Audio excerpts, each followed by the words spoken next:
Take your business from ideation to execution to tremendous sales growth. Today's guest shares her entire journey in a way that will be helpful for any of our listeners, whether you're just starting out or you're looking to grow an 8-figure business. Are you looking for new ways to make your sales grow? You've tried other podcasts, but they don't seem to know. Harvest the growth potential of your product or service as we share stories and strategies that'll make your competitors nervous. Now, here's the host of the Harvest Growth Podcast, John LeClaire. Today, I'm really excited to be interviewing Addie Gundry. She's the founder and CEO of Pluie, spelled Pluie. You can find them at hellopluie.com. Again, Pluie.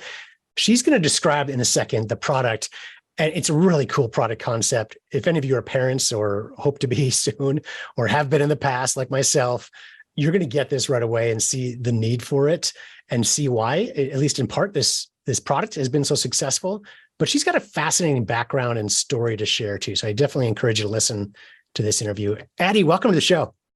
Oh, thank you so much, John. Happy to be here. So I'll give you the chance, first of all, before we get into your background, for the benefit of our audience that aren't familiar yet with Pluie, what is the product? What does it do?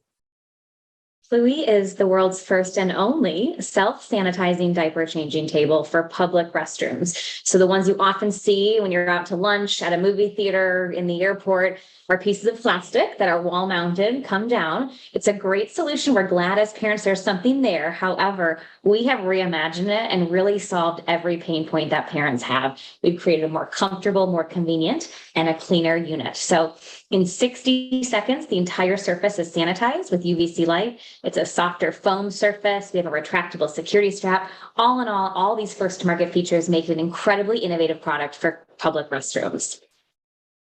I have to say, as I mentioned, I'm past this stage now. We're almost, I shouldn't say almost, because hopefully it's a few years in the future to the point of being a grandparent, but I've got kids that are old enough to be, to start having kids at some point in the future, but I've been through here. So I've got 4 kids. They've all gone through this diaper stage, of course. Right. And man, I've got vivid memories of some of the restrooms I had to go in, and you've got no options sometimes, right? Like, you cover it with paper towels or whatever, like just, how do I put my child on this? So I love the solution. It's a real problem, of course, that any parent is aware of. If you've ever changed a diaper in a public restroom, it's gross, or it can be, without a solution like this. So thank you for solving that problem. How does it, just a little bit more description on exactly how it works? So how does the sanitization work on the product? Yeah. So, and as a parent myself, we've all been there with these dirty diapers, and we found that people leave places. So it is a problem that it's a representation of creating this best possible guest experience that really places need to step up and do. So we're very proud to see Pluie across the country.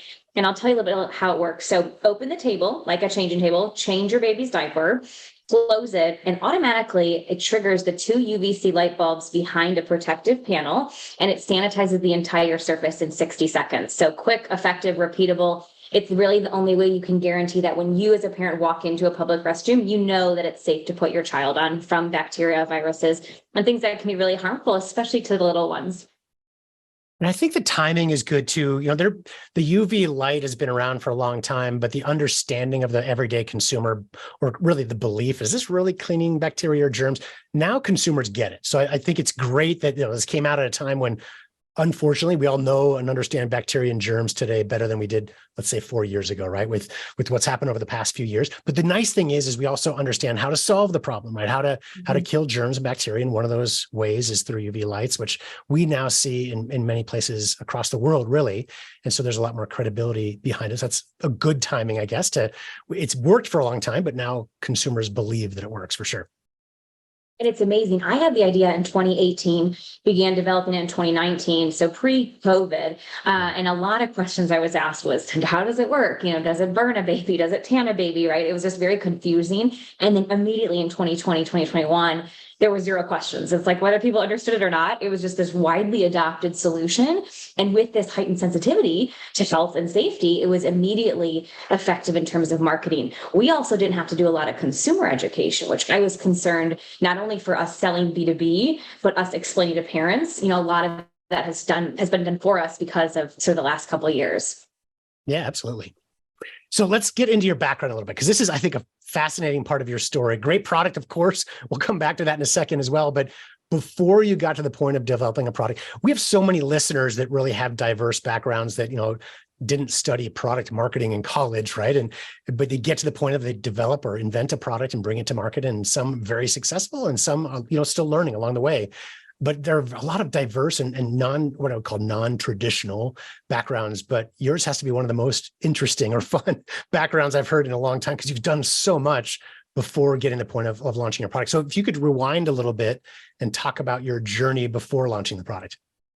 Yeah, so let's just start with, I had no experience in what I'm doing. And I think that's powerful. And you should know that, because if you have an idea, if you're passionate about it, there are so many resources that you can learn how to do it. And so I knew nothing about baby products, nothing about commercial buildings, nothing about safety and certifications or manufacturing, but I was very passionate when I had this idea. So my entire background, I'm young, but I started early. So I actually was a very good student, but decided to leave college when I was 18. So I did 1 year and dropped out, and was very surprising to my parents, to everyone, because I was so academic in high school. But I was really excited about learning about food and how to cook. And this was in a time when, social media was just coming out barely. So there wasn't a lot around being a foodie, and there weren't a lot of opportunities that seemed readily available for people in the culinary world, except being in a kitchen. And so again, kind of confusing that, why would you leave school to do this? But I was really excited about cooking. I ended up working for some very amazing chefs, Thomas Keller and Daniel Boulud, so some great French cuisine here in the US. I studied abroad. And then I decided I didn't actually really want to be in a kitchen, but I was so young, actually. Fun fact, when I was working in New York City for Daniel Boulud, one of my girlfriends was in college at Columbia University, because we were still at that age. And so I didn't have a place to live. And I snuck into her dorm, and I slept in her on her floor for like a year as I worked in the kitchen. So the hustle was real, and certainly paid off, but decided I wanted to leave kind of the culinary world in terms of traditional restaurant work, and try to figure out the best way possible to bridge that gap. And so I was very fortunate enough to be introduced to Martha Stewart's team, and ended up moving over to work for Living, the magazine, and then directly with her. So dream job for me as a young 20-something-year-old girl who idolized entertaining and who she was, and talk about an entrepreneur who's built quite an empire. So while I was working for her, I went to NYU on my nights and weekends to finish my bachelor's degree. So it was important to me to continue my education, and was able to do that while working for her. I then left New York and went to Chicago and began creating food and beverages for large CPG groups. So I became a culinary designer for an innovation firm, and my job was to create a product portfolio, a pipeline of products for, say, what would the next Doritos products be if they could be beyond the chips. So it was the coolest job, because I get to come up with all these ideas, go through the consumer research, and then say, good luck, here, you go do it. So talk about like the fun side of ideation, design thinking, consumer research, but then I didn't have to actually go execute. So I've learned a lot now on my Pluie journey of, there's one thing about having an idea, but then actually bringing it to market is very different. So that's where I got my kind of innovation itch, I'd say, but certainly never thought I would do anything kind of in the baby space. But I then was casted on Cutthroat Kitchen, which is a fun TV show on the Food Network. I won, and then became part of their network and was on the Food Network stall. So ended up touring with some of their chefs and doing events. I was pregnant with my son during this time and got a cookbook deal. So started writing cookbooks.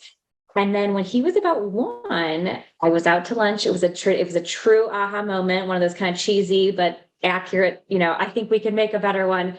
We were out to lunch, had a difficult diaper change, and I was just instantly intrigued by, why hasn't this changed in so long? Why are they so uncomfortable? And I got back to the table and said out loud, I think I can make a better one. And that was in 2018. So 2018, then 2019, I began kind of working on this. Nights and weekends, I cooked for another 18 months. So I'd cook all day. I was pregnant again, so I had another baby throughout all this. She was born in August of 2019. And I had maternity leave from the kitchen, said if I can raise my first round of funding, I'll leave and pursue this full time. I was able to do so in January 2020, so 3.5 years ago. This became my full-time job. Not to know we were going to be confronted by the pandemic, but it has been a wild ride. And it's interesting. There's always that, as you look back on a summary of a story, there's like, oh, perfect timing, how lucky or whatever. But because the timing was great, right? The fact that you launched this right before the pandemic, right before we all learned the importance or, relearned, whatever you want to call it, the importance of getting rid of germs, bacteria, et cetera, around us. But in reality, you got to think back to all the preparation you've done before that too, right? That got you ready for that time. And, if it had been 2 years prior, 2 years later, whatever it might have been, you still would have made this a success, I'm sure. One thing you didn't mention that I'm aware of, I'd love to hear just a little bit more on, is your cookbook story. You also got that under QVC. And as I understand it, you have a sales record at the time, sold the most cookbooks on QVC, or is that correct? Yes, so I was on QVC for my cookbooks. I was on while I swear, like 9 months pregnant, like very, very pregnant. I shouldn't have probably even been there. And it's live and it's a cool experience. It's just an amazing empire they've created. But they can see per second how many cookbooks are coming in, and they can see what kind of is triggering people's excitement. So me being pregnant, and we told the gender reveal, and they were very into that. And my food is very family friendly. And it was my first kid, new mom, and so broke the sales per minute record for cookbooks. And then funny story, I went back on 6 weeks after I had my son, which was even crazier to go do this, 6 weeks postpartum. I still had a high record, but it wasn't as high of sales. And they told me that people love pregnant people. So I think there's this like fun trust around it. But anyways, it was an amazing experience and very cool thing to be able to tell Lori when I was on Shark Tank. Absolutely. What a great story and connection, and really preparation, right? That's part of your marketing journey, is learning how to actually sell, right? And I think there's few places better than a place like QVC or HSN, that live selling environment. As you said, you get feedback immediately. You can see what's working, what's not along the way. And it can apply to, not just the cookbooks, but really what you've learned to market your own product. I want to pivot a little bit and talk about market research as well. So I find it really interesting that you, I believe, talked to over 650 parents nationwide during the development process. Can you talk a little about that, and how does that market, or how has that market research helped your business? Yeah, I'll tell you one thing. I did it a little too late. So a lesson I learned in the beginning when I had this idea, I think like a lot of entrepreneurs, I felt I can't tell anyone and share it because someone's going to steal it. Someone's going to do it, right? And I'll tell you again, like I said, having an idea is one thing, but actually doing it is very different. And so I would advise, if you have an idea you're working on, obviously protect yourself. But the minute I began sharing more about Pluie, I was overwhelmed by the amount of resources from my network. Hey, I know someone who's done this. How can I connect you with this person? So I didn't do consumer research right away, but we did right when we started designing the product. And I used a mobile research app called D-Scout. And so we were able to talk to parents across the country. We would create these missions, they were called, and could ask them to do anything from go into your local grocery store, take a picture, show me what you don't like. It was a very cool way of getting comprehensive knowledge to help us not only validate our design. So we might have thought something was really important that, wow, no one really cared if we had these handles. So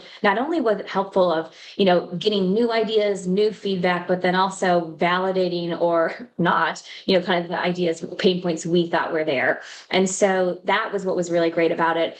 And also what was interesting that came out of it was not only did we learn about our product, but we ended up really learning a lot from these men and women about the overall restroom experience in public with parents, what their pain points are beyond the changing table. And we've really used that to help market our product and sell to our customers and say, hey, if we're talking to a stadium or an airport, not only do people care about the changing table, but they care where it is. If there's a garbage next to it, is it by a sink? And so it's been really interesting as we collaborate with these larger enterprise accounts and help them really think through what the future of a restroom is. So my advice is get consumer research done as quickly, as early as possible. And then you'd be amazed kind of what comes out of it. I will say we had the budget at the time. It was a small budget to do this through the mobile research platform, but I think there's a lot of ways now through Facebook groups, through LinkedIn messaging to get feedback from friends and family. So I think there's a lot of ways to do it, whether in a kind of a low fidelity, inexpensive way. Obviously you can get, really crazy with market research, but any research is valuable and still it's exciting for us to kind of get the word out there. Absolutely. And I think it's great you brought up the stages, right? There's different reasons for market research at different stages. The earlier you do it, the more you can change the direction really of your overall business, as opposed to minor tweaks. But it's the importance of really doing research all along the way, right? So we always counsel people that we work with, companies that we work with, that, even when we have a success, you can always make it better, right? And research can get some of those answers. So it's the earlier you can do it, the better. Totally agree. And then keep doing that market research, even if it's in inexpensive ways. And some of that means, it may just be reaching out to your current customers, finding out what they like, what they would change, et cetera, or new potential customers. But lots of different ways you can do it to get those answers back from direct connections. Especially with, all these social platforms, people love responding. So even in your stories, you can post, hey, what color would you want? Pink or purple? Or, it's amazing what people will, if you have some followers, they'll just click the button and it's helpful right away. And we did it with a color SKU for something we're launching. And, I was really surprised by how many people liked the navy because I was hell-bent on the cream. So it's just even something as simple as that. It's really interesting. Also, we've done things like we'll give you $5 Starbucks gift card if you, go check out a table and tell me to send a picture. So there's just a lot of ways to get, I think, some research done in a kind of scrappy way. Totally agree. Another thing I find interesting about your business is the fact that your product is made in the USA, which is a lot of entrepreneurs' dream. They would love to do it, but it's not easy to try to find manufacturers. In some categories, they simply don't exist here. For others, it's very difficult, right? So it's a process. You have to really want to do it, but there's huge benefits behind it, obviously. So can you tell us, I guess the first question is, how did you achieve that? How were you able to manufacture here in the US at a price that works? Yeah, it took a while. So our first units, we worked with a design consulting firm to prototype, to go through the safety certification process, and they built our first 45 units that we sold. And we were very lucky to find this group of people in Illinois because they really did our first production run. And then through them, we were introduced to a contract manufacturer called Sanmina. It's a $7 billion global CM. And so us coming and saying, hey, do you want to make a few changing tables for us here and there? Wasn't going to work, but it took about a year and we built this relationship with them. It was similar to almost pitching to an investor. We really sold them on, how we can scale these customers we do have in place and how that will grow. And we were fortunate enough to kind of share, you do have to share kind of your financials, and they want to make sure that if they allocate space for you and talent, that you will continue to produce. But I will say it took a while. It's hard just to gain that faith, where I think a lot of overseas manufacturers can take smaller orders, they'll take whatever comes, but it was important for us to be made in the USA for many reasons. One, also just being the control, us being able to go there and see it. This is a big product with 83 parts. And so the amount of control we can have and relationship we build is really important, and really proud to be manufactured in Wisconsin. We are in Turtle Lake, Wisconsin. So they have a plant up there. They have plants all over the world. It's really neat to see in a small town, having such a community feel, that all these PMs working on it, the quality control, they're all people who live in this town and are really part of kind of Pluie. And so really, really proud to be manufactured here, but it is challenging. It is more expensive. It certainly is. I think there are opportunities to cost reduce right now for us in terms of procurement. We do source globally. So things come from all over the world, but we're constantly trying to price reduce on part pieces so that we can keep the labor, SG&A, and that relationship in the USA. But it's hard. So, I do get it. I think there's a reason people, need to manufacture overseas, and you have to do what you have to do, but we're hell-bent on staying here if we can. Yeah, absolutely. I think, even if you start overseas, as you mentioned, sometimes it's hard to find manufacturers that will take on something that's small, and every business is small in the very beginning, right? But there's a chance to either find a different local manufacturer or find one overseas and then look at coming back, right? It's still possible later stage, of course, right? And obviously much easier once you've got financials to prove it and a track record, they know you're going to be around. It really greases the wheels or makes that conversation much easier. What benefits have you found by the fact that you produce here in the US? One, we have a lot of control over our lead times. So we procure all the parts and then we know the inventory and we can drop ship today. So I think that's really beneficial, is that things are stored here versus if you manufacture in the global or overseas and you want to bring all the products and store them here, then you have a warehouse and inventory. So what's nice about us here is that we basically build to order. We have stock because people will purchase tables daily online and we have to ship them out, but we really control having the part pieces here. And then if we get a PO for 50 tables, they build them versus sitting on tons of inventory and storage. So there's something really nice about that. I also will say, again, being able to just go there and see it. I mean, we go all the time. We touch the they of course do quality control, but we're constantly making design iterations, making sure we can, assemble as fast as possible. And it's really nice to be part of that process versus just having it feel very separate from our business. So I think there's just a lot of benefits to it. And honestly, a lot of businesses very much care. They're very proud that to be supporting not only companies made in the USA, but women owned and operated. So I will say, of course, they want to know the price point and the ROI and why they should install Pluie, but there's been a lot of love and support around who we are as this business building and supporting, local communities. I agree. I think consumers and businesses are seeing the value of Made in the USA more now than they, every year more and more, right? So 10 years ago, a higher price point for consumers or businesses, just because it's made in the USA, it may not warrant it. Today, they agree with that benefit to a certain point, right? As long as you have the other features and benefits that they're looking after. So there's certainly that side of it. The other piece that you brought up too is I would encourage listeners to think about the above the piece rate costs, right? So there's a lot of other costs that go into either getting your product here, or being able to visit the factory, or being able to have, not as much inventory on hand, being flexible with your manufacturing, the freight costs from coming overseas. Just make sure that all those are calculated in. And sometimes, depending on the type of product or manufacturing, the costs can get pretty close. So when you factor all of that in, so it's important to remember those pieces as well.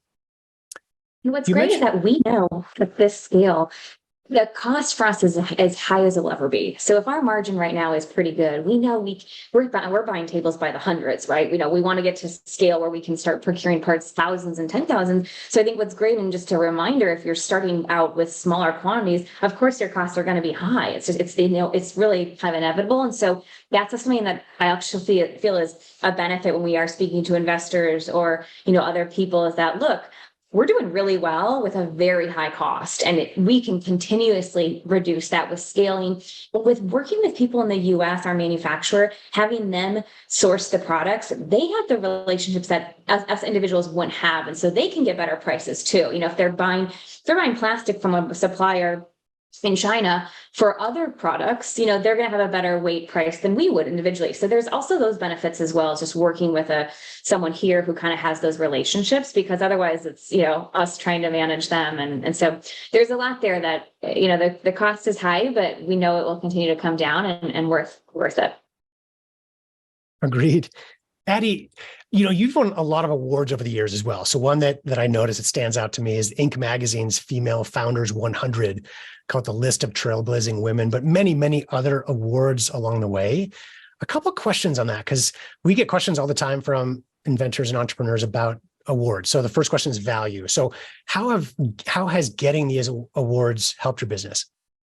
Yes, 100%. First and foremost, I don't know if I should say this, but I'm going to. They're not that hard to apply to. So you apply to everything, because also once you apply to one, it's a lot of copying and pasting, right? A lot of similar questions. Also, it's content you already have. If you've written anything about your business, you have the information. The questions are what value do you bring, what problem do you solve, right? It's information that you already know, and whether you've written it down or not, you could do it instantly. So what's really great about all the awards that we've applied to is, again, they are you kind of self-nominate, self-apply. You don't need to necessarily be chosen. Obviously, there's a lot of people that do apply for these, but I think what's great is that it's a low cost and a low kind of effort in some sense to share your story. So Inc. was obviously an amazing award personally, but then also TIME Best Invention in 2021. That was a very big one for us. And the application process, again, they can be lengthy, but things and the value for us is that in terms of the time and input we had and what we could share out, the success of it has been beneficial. I will say, I don't know if we've gotten any sales from it. So one thing I've learned is the importance of marketing. And is it to get sales, or is it to grow the brand? Is it to grow awareness? And so I think you need to be realistic of, we would get these awards and think, wait, why didn't, 500 people email us and buy changing tables? But that wasn't what it was for. What it was for was to show our communities on social media, our potential customers, that it's validating. It's like, look at this amazing product. It gives us credibility. I believe also if you're fundraising, it really helps. Everything we've shared on LinkedIn about these awards we've won and the recognition we've got, again, just continues to build your reputation as a startup that's really emerging, and you'd be surprised by how many people really value that. So a little bit of the fake it till you make it too. It's like they might not get you instant sales, but all of a sudden, I mean, you get so many messages from friends, your network of, wow, congratulations, you guys are killing it. So I think the constant ability to market that success is incredibly valuable, and the awards is a great way to do it. Well, Addie, you clearly know your stuff. This has been a really fun interview, helpful for me. I took some great notes. I'm sure it's going to be great for our audience. A couple of final questions for you. One is, are there any resources that you recommend that have been helpful along your journey that you think could be helpful for our audience as well? Yeah, so one is pretty obvious, but we are big LinkedIn proponents. So I can find anyone on LinkedIn, and I will tell you, people reply. You'd be surprised if you just cold outreach to people. Hey, you're connected to my ex-boyfriend's cousin. I mean, whatever, like get scrappy, because you would be surprised how many connections we've made on LinkedIn to then kind of grow the business. So I think really dive into that.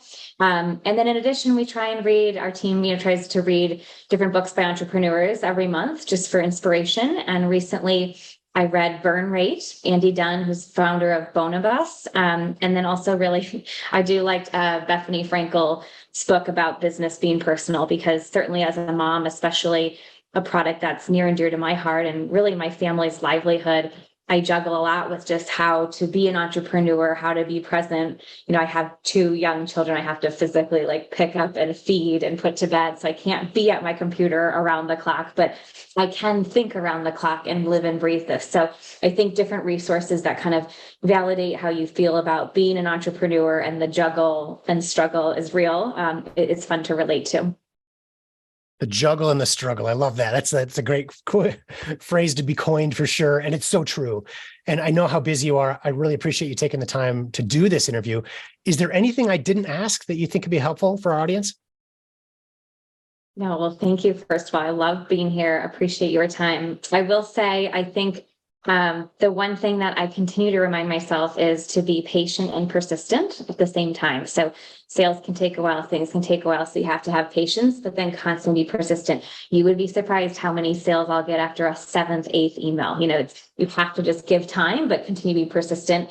And just remember that you'll make mistakes along the way. There's decisions we've made that weren't the best ones, but you're truly building an airplane in flight. And I believe what's meant to be is meant to be. So if you're out there, have an idea, share it, get consumer research, and be patient and persistent. Love it. I do encourage our audience, please go check out Addie's website, or business's website, hellopluie.com. That's Pluie. We'll put it in the show notes as well. So if you're driving, feel free to go back afterwards and check the show notes. And there's a promo code. So if you want to get a discount on purchasing a Pluie, they have consumer products as well. Just use Harvest Growth, like the podcast. So all one word, all lowercase, to get a discount on any purchases that you have. Addie, thanks again for your time. Thanks so much, John. Be sure to check out hellopluie.com to learn more. Also, be sure to check out harvestgrowth.com to see other episodes we've recorded.